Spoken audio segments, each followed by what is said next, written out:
All right, well, we went to practice session, and the unfortunate thing is my ribs are sore. Like, it doesn't hurt to bowl.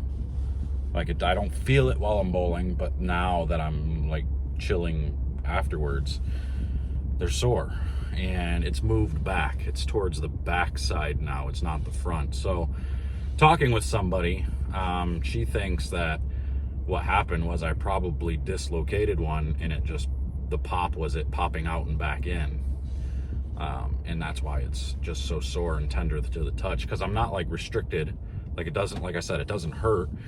It doesn't restrict me from doing anything. My movements don't change. It's just like I can feel it, and I explained it. I'm like, I've dislocated my finger before, and it's popped out, and it's been crooked, and then you pop it back in, and it hurt like a puppy at first, and then once it pop it back in, the pain is still there, but it just goes away. It starts to kind of go away and gets a little bit duller, and then it just kind of turns into, it just feels like it's tight, and it's just sore. Like, it feels like it's just bruised, and that's kind of how my rib feels.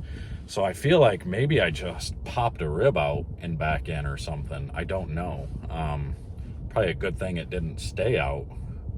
Maybe it is out. I don't think it is out still, because I wouldn't be able to move. Like, it would be debilitating, basically. So I don't think it's a big deal, but it is a little sore. Maybe it's just because now I'm using my core while I'm bowling, and it's, the muscles in that area are just, flexing on it. I don't freaking know. But anyway, we're done. This pattern kind of reminded me a lot of the Masters, to be honest. Just not as tough.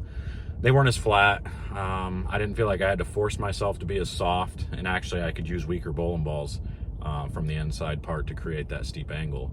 And I tried to play right. You could play right, but you had to play the gutter, because like 1-2 hooks, but you can't get the ball to hook on like 3-4-5. So if you get the right angle, you can get your ball to hook off of 1-2 and then have like 3-4 as hold, which was all right. I could use my gem out there, and I threw some pretty good shots out there, and they struck and looked all right.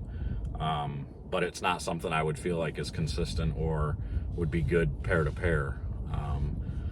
My best looks were further inside at like 21, 22, and never getting it right of like 8, and just kind of throwing it at a straight line towards 8. With a dart code, my Zen looked good. I had my Game Breaker 4 Pearl looked good in there. I could use the gem in there, but the gem was a little earlier, so I had to like parallel everything to right into more oil to be able to do it. I could do it with an IQ Tour, but it was real blah. It wasn't as strong, and couldn't get it to go through the pins as easy. My Altered Reality, yes, it's legal. We're bowling a PBA event, so I can use it. My Altered Reality looked pretty good. It was a stronger overall than the other ones, so when I needed to go further left and kind of open my angle up even more, the Altered Reality looked better. But I think overall, I was most pleased with my dart code, just because that's the ball. That's my go-to ball. That's the one that I'm always using in spots when I can play this part of the lane. It's always super clean, and it always rolls off the back of the pattern really nice. It gives me room to the right. My misses to the right were just flat 10s or 2 pins, which is always nice. My misses in still seem to strike most of the time. Trip 4s or just 4-pin, which is what you're looking for. That's the type of ball reaction we want. So it was pretty good across the house. The low end hooked a little bit more than the rest of the house. Threw some shots throughout, all 3 sections of the house, and they did get a little bit tighter as you went to the high end. I didn't see much difference between like the middle of the house and then the high end, but they were definitely tighter in that section than they were like 1 through 10, basically. So that first low end part of the house, they hooked a little bit more. So we'll keep that in mind going into tomorrow. I actually start on the low end, which is probably good.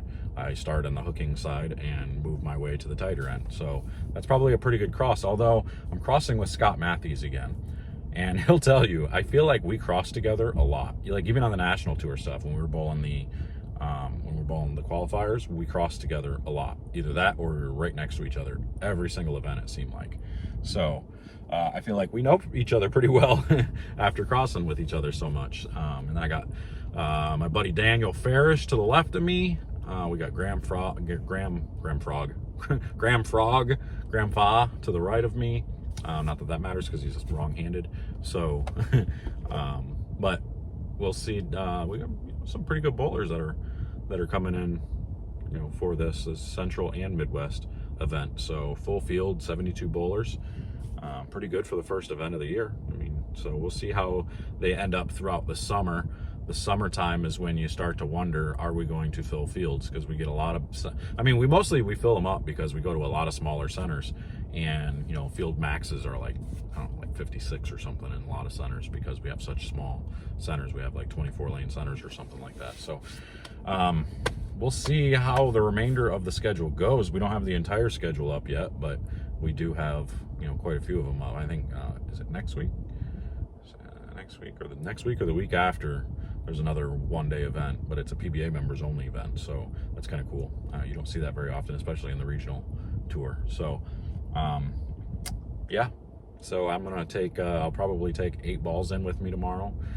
What are they gonna be? They're gonna be the Gem, will be the Dark Code, they'll be the Zen, the Altered Reality, my GB4 Pearl. I'm gonna take in my Blue Tank as my spare ball, because it goes straighter than my Purple Hammer. So Purple Hammer it's out of play for me. I didn't even bother to try to throw it. It just didn't make any sense trying to force it to go down the lane. So the Tank, and then what were the other ones? I'm going to take my Pin-Up Nova in there. My Pin-Down Nova seemed to be a little over-under for me, but my Pin-Up one was a little bit weaker than my Gem, so it gives me something in between all my Zen, my Dark Code, all those, and then the Gem. So my Nova, and then I gotta find one more to take in that can fill that spot. Maybe the IQ Tour, if they get beat up too much in the middle, I'll have that for late in the day. But I think my Game Breaker 4 is real similar to my other Pearls, except it was just slower off the spot. It's just more rounded, so that might be the ball I start with, or it'll be the ball I go to later in the day when I need something a little bit slower down lane. I'm not really sure. We'll have to see how they play out, how they transition.